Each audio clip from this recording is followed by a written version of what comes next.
Assalamualaikum warahmatullahi wabarakatuh. Perkenalkan nama saya Emmanuel Casanova dengan NIM 124490003 dari kelompok 3. Perkenalkan, nama saya Ova Siriana Septia dengan NIM 124490045 dari kelompok 3. Perkenalkan, nama saya Fadil Isat Akhyar dengan NIM 124490024 dari kelompok 3. Jadi saya di sini akan menjelaskan tentang pengerjaan tugas mata kuliah statistika dan sains data pada tugas case based learning untuk pertemuan yang ke-7. Jadi di sini kami mendapatkan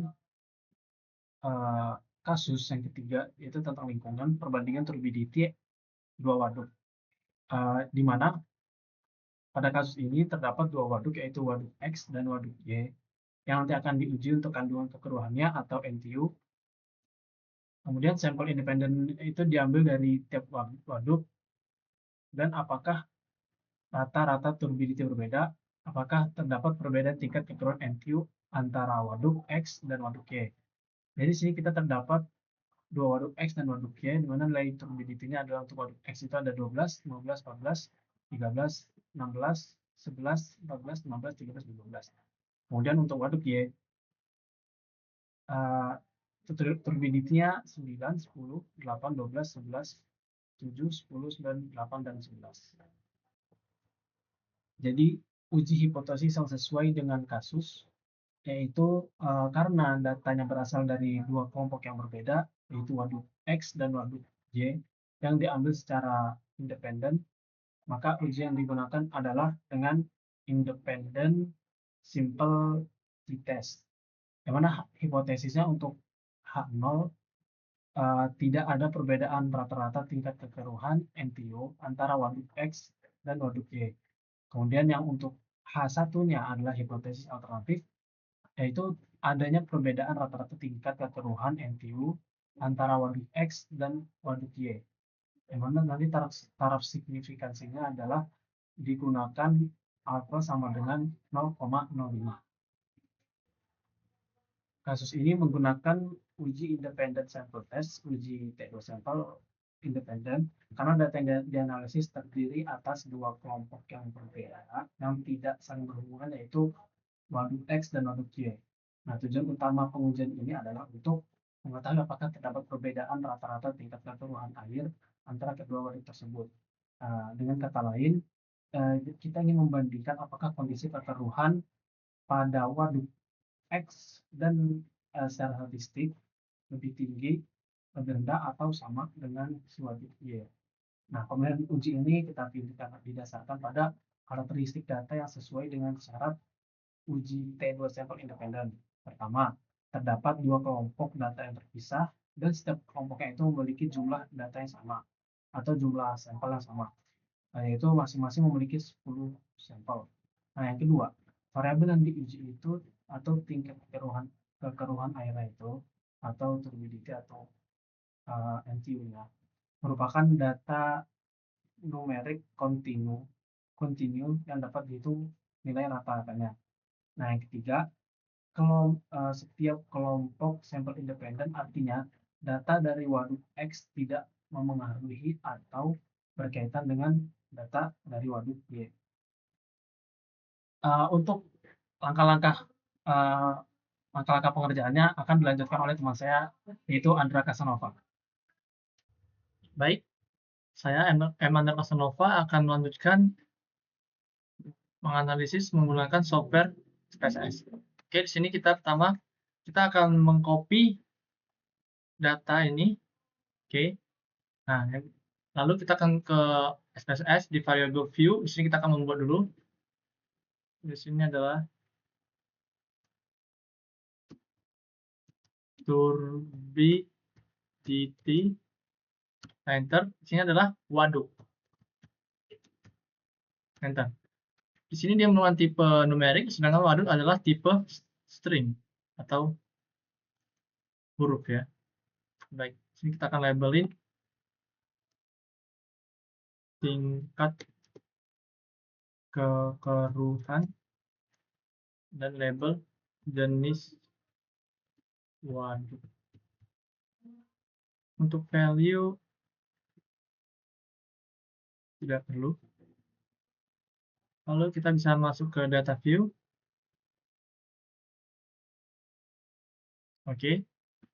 Ini adalah probability yang X. Kita akan buat X.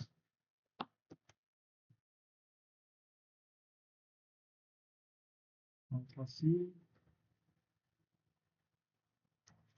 Oke, ini adalah waduk X. Kita kembali lagi ke data. Kita akan copy waduk Y. Ctrl C.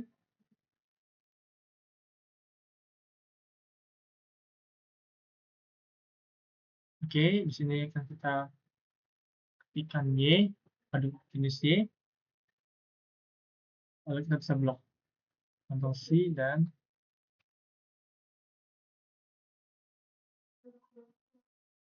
akan blok. Oke. Setelah itu kita bisa langsung masuk ke variabel view lagi. Sini kita akan melakukan uji normalitas data. Kita klik analis, deskripsi statik, explore, masukkan, tulis, oke. Kita akan sini akan melakukan plot, normality data, oke. Continue. Nah, ini adalah tes normality ya, normality data. Di sini dia lebih besar ya dari alfanya 0,05. Di sini dia lebih besar menggunakan homologous Markov dan Shapiro-Wilk. Oke, kita akan kembali ke sini. Kita akan melakukan analis yang sudah dijelaskan teman saya, yaitu independent sample test. Kita akan mulai ini.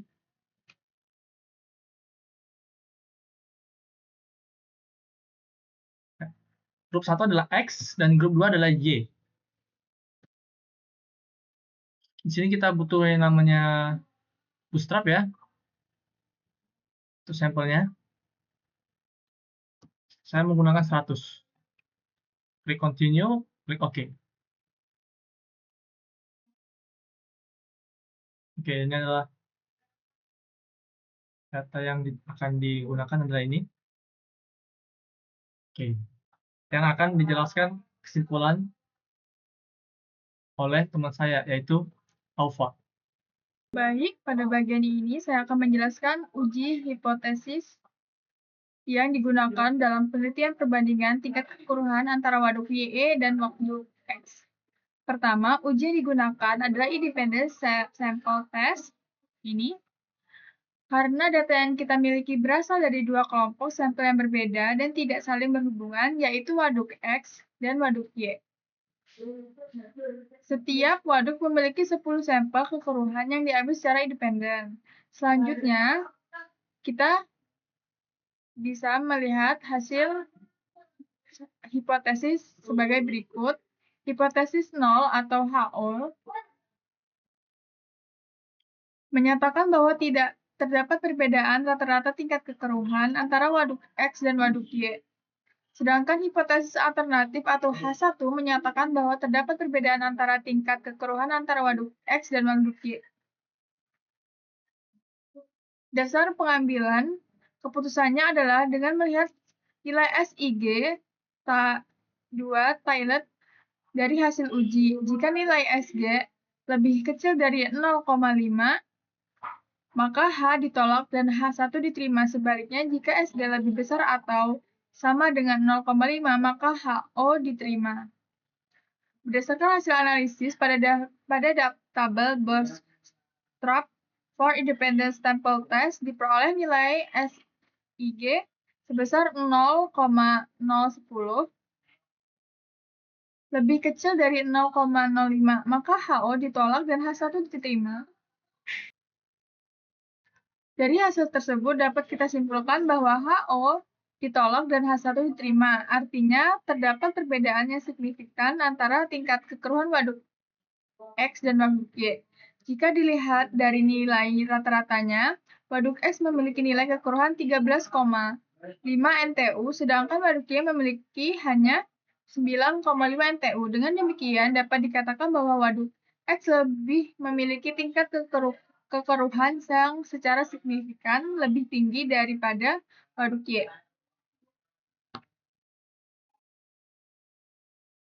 Nah, kesimpulannya, berdasarkan hasil uji independent sample test dan bootstrap diperoleh nilai yang signifikan, yaitu 0,010 lebih kecil dari 0,5, sehingga dapat disimpulkan bahwa terdapat perbedaan nyata signifikan atau rata-rata tingkat kekeruhan TU waduk X dan waduk Y. Nilai rata-rata X lebih tinggi, yaitu 13,5 NTU, dibandingkan waduk Y yang hanya memiliki rata-rata 9,5 NTU. Dengan demikian, waduk X memiliki tingkat kekeruhan yang secara signifikan lebih tinggi daripada waduk Y. Hasil bootstrap juga mengonfirmasi bahwa perbedaan tersebut stabil dan tidak disebabkan oleh variasi acak dalam data. Nah, sekian dari presentasi kami. Wassalamualaikum warahmatullahi wabarakatuh.